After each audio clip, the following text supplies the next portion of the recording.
हिंदी साहित्य प्रेमियों, विद्यार्थियों एवं प्रतियोगिता परीक्षा की तैयारी कर रहे प्रतियोगियों, आप सभी को मेरा नमस्कार। मैं आप सभी के लिए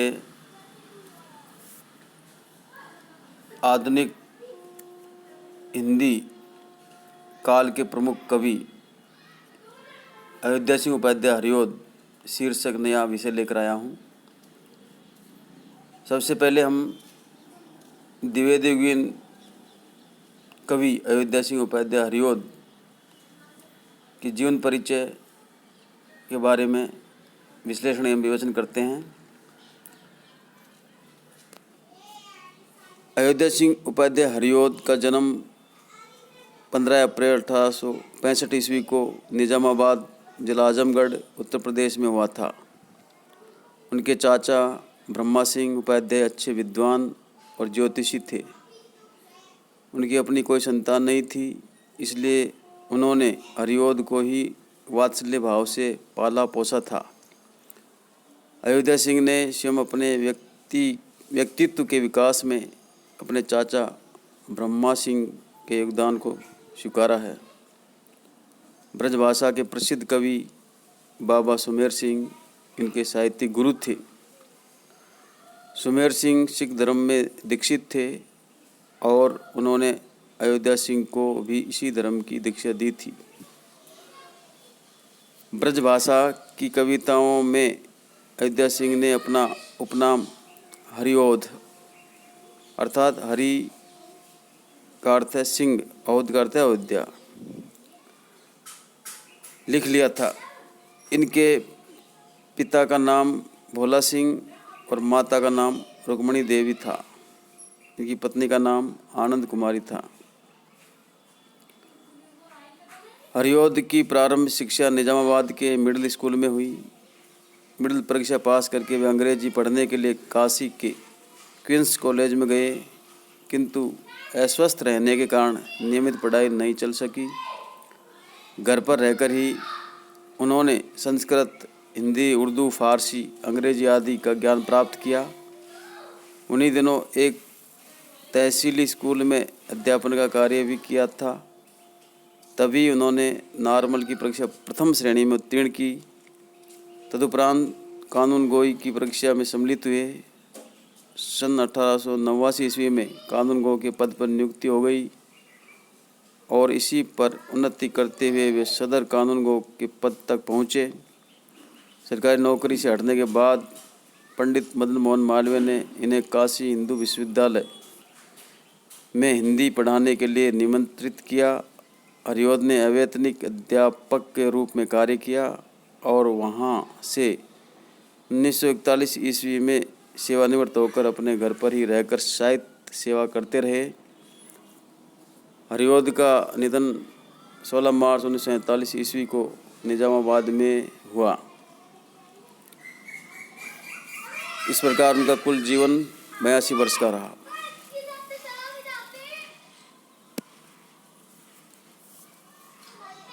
हरिओद ने ब्रजभाषा में कविता करना प्रारंभ किया।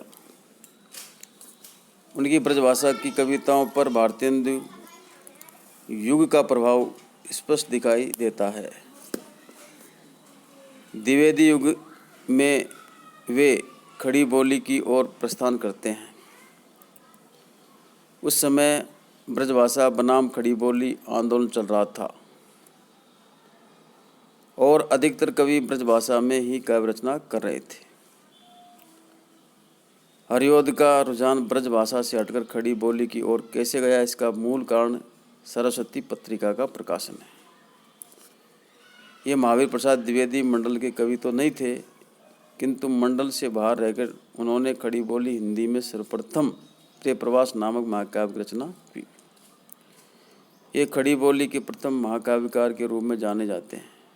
इन्होंने खड़ी बोली में प्रिय प्रवास महाकाव्य लिखकर नई काव्य शैली का सूत्रपात किया। प्रिय प्रवास से पहले इन्होंने 17 वर्ष की उम्र में श्री कृष्ण शतक की रचना की। इसके बाद उनके 3 संग्रह और प्रकाश में आए, वे भी ब्रजभाषा में ही हैं। प्रेमांबु वारिधि, प्रेमांबु प्रश्रवण, प्रेमाम्बु प्रभा।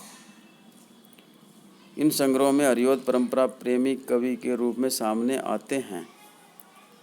सरस्वती पत्रिका के प्रकाशन के साथ जब द्विवेदी जी ने खड़ी बोली के पक्ष में स्वयं कविता लिखना तथा समकालीन कवियों को ब्रज भाषा छोड़कर खड़ी बोली में रचना के लिए प्रेरित करना आरंभ किया, तब हरिओद ने भी खड़ी बोली में कविता करना शुरू कर दिया।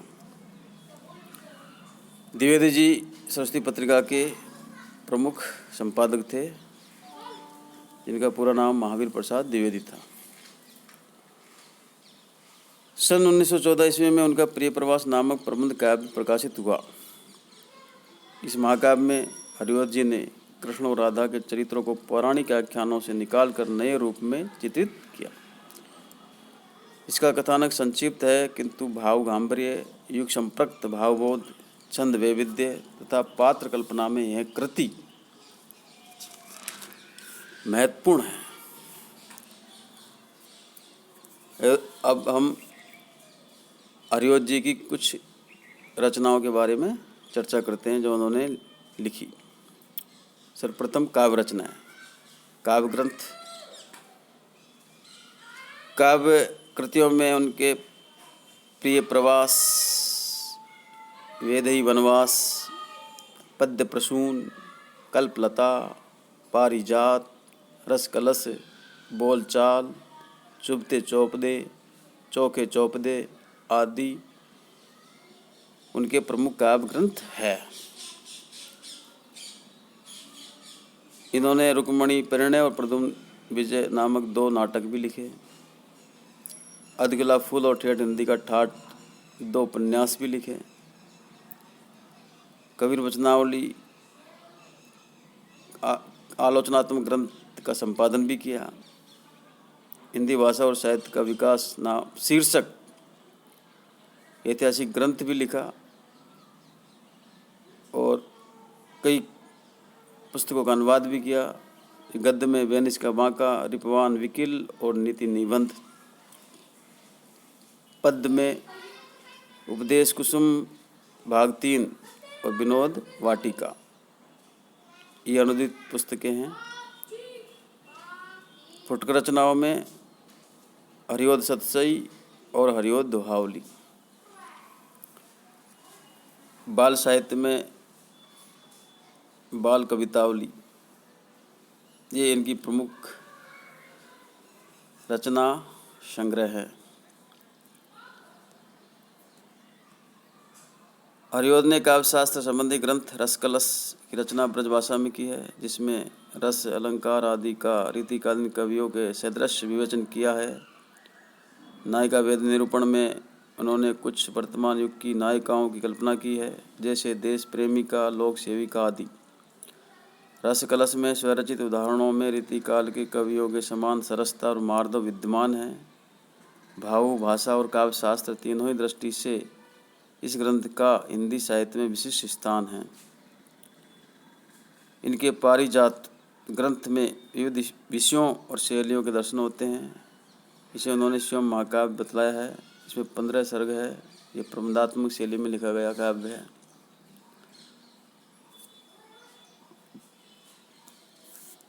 प्रिय प्रवास और वेदई वनवास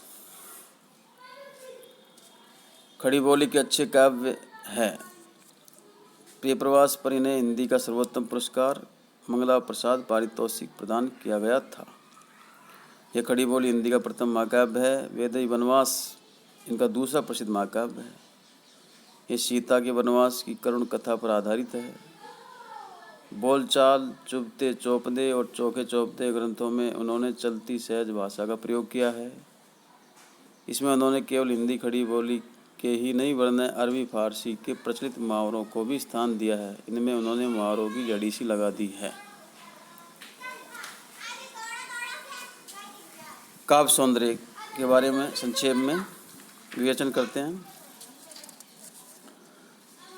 अपने काव्य में भाषा और शैली के विभिन्न प्रयोगों के लिए हरिओद जी प्रसिद्ध है।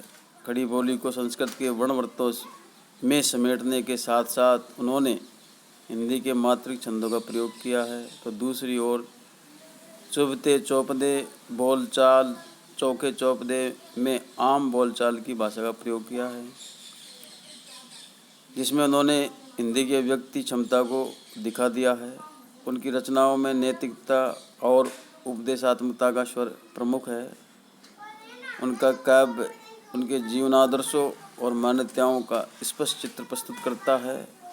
इनके काव्य में एक ओर सरल और प्रांजल हिंदी सौंदर्य दिखाई देता है, तो दूसरी ओर संस्कृतनिष्ठ शब्दावली के साथ साथ सामासिक और आलंकारिक पदावली भी देखने को मिलती है। छंद और भावों के अनुरूप भाषा का प्रयोग करने की अद्भुत क्षमता हरिओत जी में विद्यमान थी। हिंदी साहित्य जगत में इन्हें विशेष सम्मान प्राप्त हुआ। इनका जीवनकाल 82 वर्ष का रहा।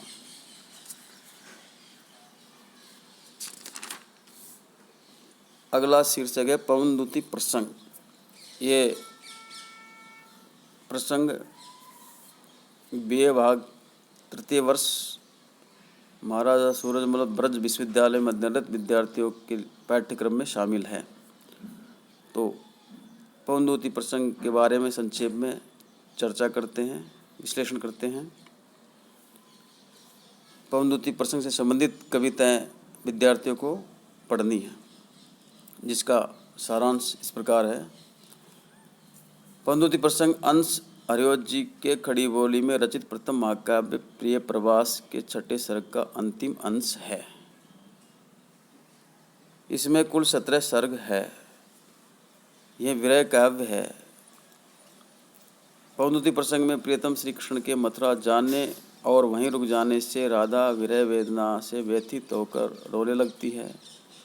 एक दिन वह अपने भवन में एकाकी बैठी थी और अश्रु धारा बह रही थी कि तभी वहाँ पर सुगंधित एवं शीतल पवन मंद गति से बहने लगी। उसका स्पर्श राधा को सुखद लगा। अतः प्रेमावेश में वह चेतन अचेतन का विचार न करके पवन को अपनी सखी मानने लगी। प्रारंभ में वह उसकी आलोचना कर रही थी, उसे पापिन और दुख वेदना बढ़ाने वाली मान रही थी। वही बाद में पवन को अपनी हृदयगत वेदना बतलाने लगी। इसलिए वह पवन को अपनी दूती बनाकर प्रियतम श्री कृष्ण के पास मथुरा भेजने का उपक्रम करने लगती है। इस अंश में कृष्ण के वियोग में दुखी राधा पवन को अपने मन की भावना संबोधित करती है। वह पवन से यह भी निवेदन करती है कि पवन उसका संदेश श्री कृष्ण तक पहुंचा दे। इस संदेश में एक ओर राधा के विरह की व्याकुलता प्रकट होती है, तो दूसरी ओर राधा का समाज सेविका रूप भी अभिव्यक्त होता है। इसकी भाषा खड़ी बोली हिंदी है। छंद मंदाक्रांता है। अनुप्रास, रूपक, उपमा, काव्यलिंग, परिकर, पुनरुक्ति, प्रकाश, मानवीकरण आदि अलंकारों का प्रयोग हुआ है। तो ये था पवनदूती प्रसंग से संबंधित विश्लेषण। अब इसे संबंधित कविताओं को हम अगले वीडियो में अर्थ एवं व्याख्या करेंगे। इसमें इतना ही। धन्यवाद। मैं हनुमान प्रसाद मीना, सहायक आचार्य, हिंदी, राजकीय महाविद्यालय, बयाना, भरतपुर।